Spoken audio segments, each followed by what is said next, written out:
What is up, people of the internet? It is me, Real American, back in with a new video. And today, it is time that we discuss what is very well one of the biggest news stories currently happening in America. So, let me be clear. I don't usually discuss boycotts or whatever because, quite frankly, 95% of the time, it's not really a boycott. It's, two people that were already, sick of the brand. They just needed a reason to leave it. And that's usually what these boycotts end up being. But this is one of the rare times where, you go woke, you go broke. Well, this may have been the one time where it's true. I mean, usually with these boycotts, it's like 5 people in a room that they never had the product or they haven't had in like 5 years and they just said, oh, I'm boycotting, the NFL or something like that. Either way, this is one of the rare times where there's a real boycott happening, and it's in a positive direction, and hopefully this forces certain companies to change their tune about a certain issue. Now, before we continue with today's video, I hope you enjoy these type of videos. If you do, smash the like button down below, subscribe, share with your friends, hit that little bell, follow the Twitter accounts in the description down below. Guys, go follow Real American Politics on Twitter. Go follow the Rumble page down below. Get those numbers up. And, of course, join the channel today. Guys, just for $3 a month, you could join Real American, which is a phenomenal deal, as it helps support the daily content we all know and love. You love the daily content? Well, this is the best way to support it. So I hope and recommend you join the channel today. Now, let me be clear before I start with this. Usually when it comes to boycotts, I'm not a fan of them because half the time they're usually led by people that, they don't care about the product, they never had it or whatever, and they're just grifting. And half the time it's usually towards a company that does something good, all right? But this is one of those times where not only is this a serious time to boycott something, it is actually having a serious effect. So if you don't know, Anheuser-Busch, which is one of the biggest beer company or brewing companies in America, which is located in St. Louis, they're the creators of piss water known as Bud Light. That's kind of what they're known for, and quite frankly, if you're drinking Bud Light before, from everyone that I've heard that's ever drinking Bud Light, again, I'm never drinking beer, I probably will never drink alcohol. Point is, from everyone I've heard, this is just piss water. I mean, for my entire life, I've heard Bud Light's just essentially piss water that's carbonated. That's what I've heard. But guess what? The company has had a severe boycott. And this isn't, 5 people in a basement like it usually is.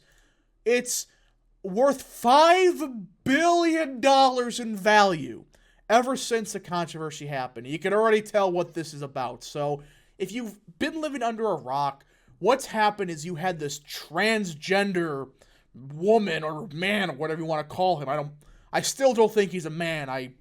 What do you call him? Point is, Dylan Mulvaney is, a transgender person, and I don't even want to get into it, who is best known for Days of Girlhood, how he transitioned and stuff.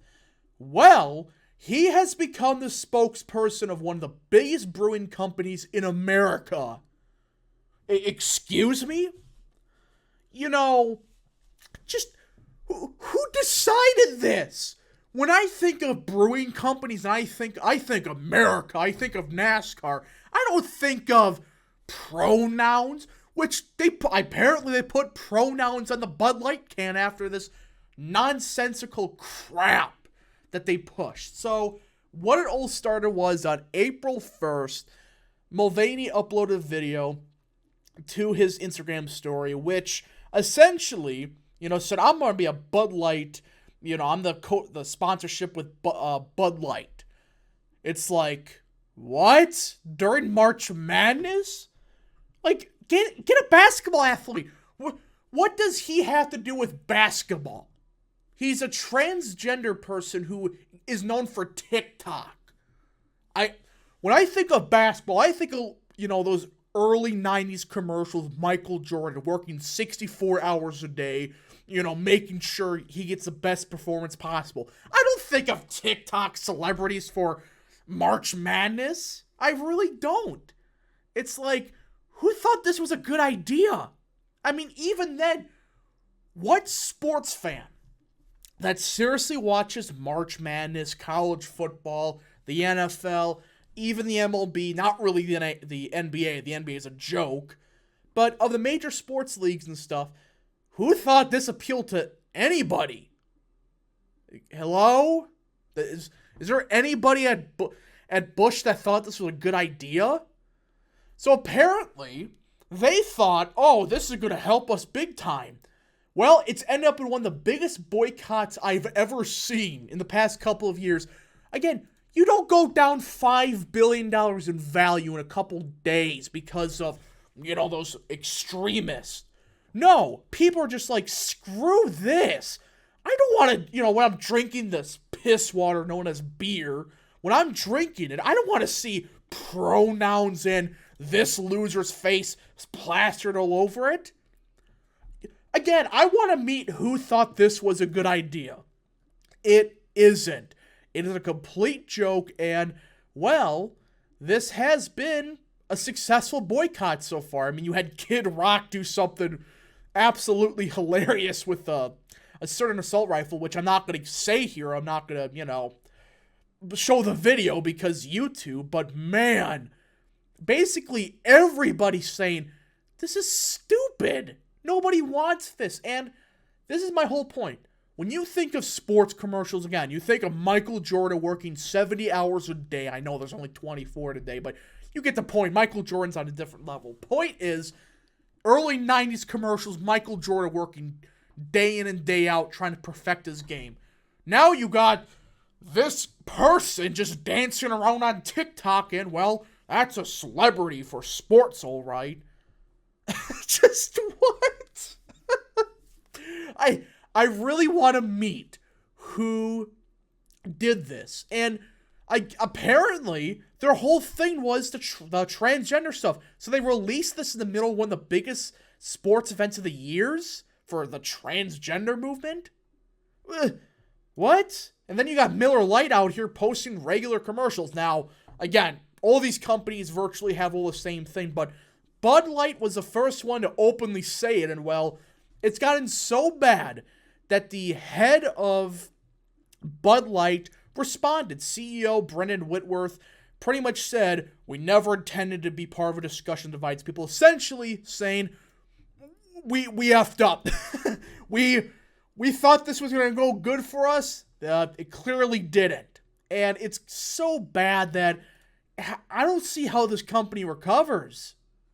I mean, you don't lose $5 billion in value in like a week, especially as a company like Busch, and then you have so many people just leaving it. Like, serious question. Does Gen Z drink Bud Light? I mean, Gen Z, I'm pretty sure they drink beer less than any other generation. So if you're trying to appeal to young people, what are you trying to do? I don't understand this. So you piss off your current base so you can appeal to people that never drink beer? That are into like vapes and stuff? It's just such a disastrous marketing system that I don't know what to say. And the person that did this should have been fired yesterday or last year. Because whoever it was probably some social worker that became the head of marketing or something crazy like that. I guarantee you that's what happened. It was something crazy like that. Someone with no experience that was hired just because of, my race or my gender or something like that. And, well, yeah, push this. So this is an ongoing story, but it is absolutely hilarious that one of the biggest brewing companies in America, they learned the hard way. Don't push this crap. Nobody wants to drink beer while watching, college basketball or college football and look in the can and there's a pronouns on it. Nobody wants that. Anyways, folks, thank you so much for watching. If you did enjoy this video, smash the like button down below, subscribe, share with your friends, hit that little bell, follow the Twitter account in the description down below, and of course, join the channel today. Thank you so much. Godspeed to all of you.